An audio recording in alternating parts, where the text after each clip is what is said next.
Wednesday, January 28, 2009, 3 o'clock in the afternoon, the heart of Nairobi's central business district. At the busy corner of Kimathi Street and Kenyatta Avenue stood Nakumatt Downtown, one of Kenya's most popular supermarkets.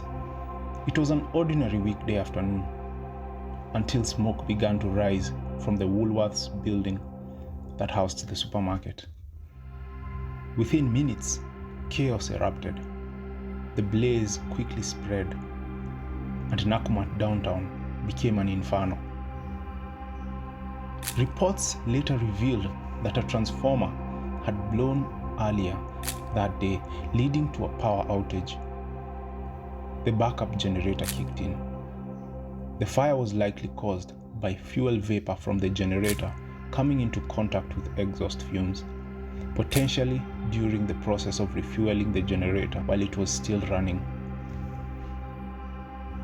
Witnesses claimed that leaking gas cylinders and nearby chemicals fueled the flames. The fire began near the only public staircase, the main way in and out. That single point of escape quickly became an inescapable trap. Inside, shoppers and staff were caught off guard. Outside, bystanders rushed to help long before official responders arrived. Hundreds gathered, watching as smoke billowed through the streets. Tourists peered from hotel windows. Multiple fire engines from the Nairobi Fire Brigade and other units, including the Kenya Air Force and Kenya Airport Authority, responded to the emergency. When the first fire engines arrived, explosions were still rocking the building. Gas cylinders burst, debris rained down. The crowd cheered each arriving truck, unaware that there was an impending water shortage.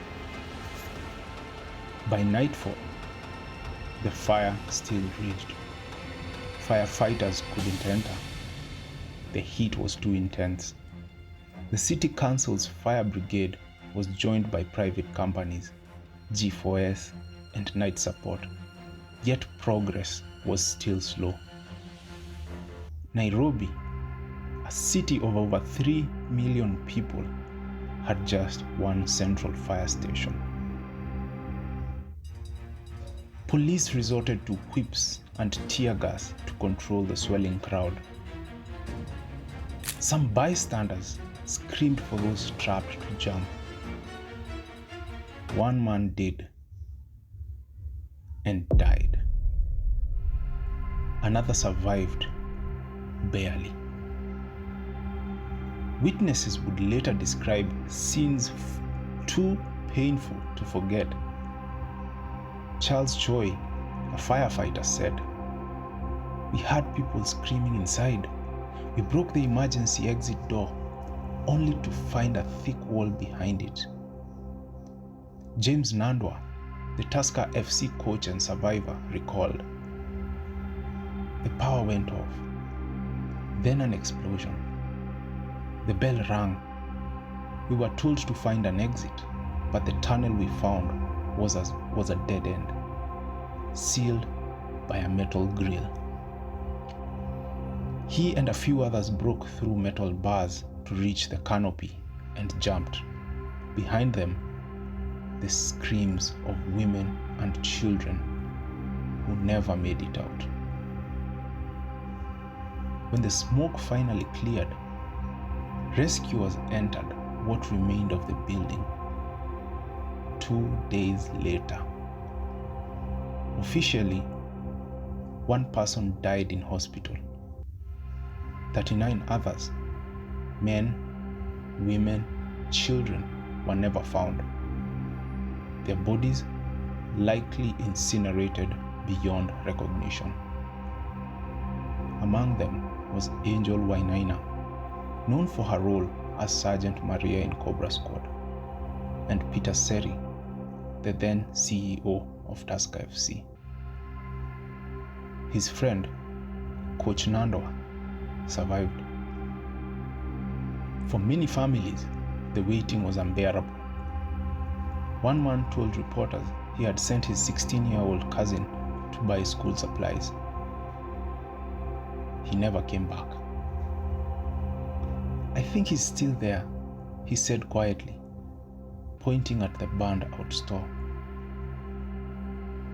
Others accused Nakumatt security guards of locking doors to prevent looting. Eyewitness Justin Mule told CNN, "After the fire started, I saw guards closing the doors. That was a mistake." Nakumatt's operations director dismissed the allegations as rumors, but police opened a criminal investigation. The tragedy ignited outrage across Kenya. What I've seen on the ground, what we are seeing on the screens, this country does not seem to have learned anything. The Daily Nation called it a modern city with an 18th century firefighting system. The Kenya Red Cross confirmed that water ran out during the operations and that emergency numbers failed to work. This was a mirror. It exposed Nairobi's fragile disaster response and the heavy price of neglect. More than 15 years later, the Nakumatt Downtown fire remains one of Kenya's most haunting urban disasters. It wasn't the flames alone that killed. It was poor infrastructure, slow response, and forgotten safety. And behind every headline were lives that never made it home.